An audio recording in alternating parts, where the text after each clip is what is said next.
Alright everyone, this is part 2 of my trip to DC. I arrived at Terminal 5 and the Uber was pretty easy over. I went to first class check-in.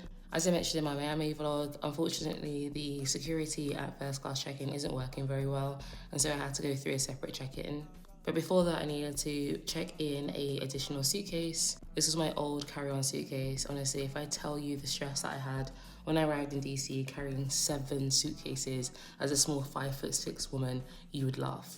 Anyway, because I was traveling first class, I went to the Concord Lounge. This was my first time going to the Concord Lounge, and honestly, when I go back to Nigeria for Dirty December, it must only be first class.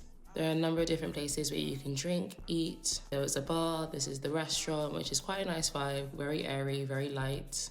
As I mentioned, I was just getting my bearings, and so saw this champagne and ran straight to it. Alright guys, stay tuned for part 3.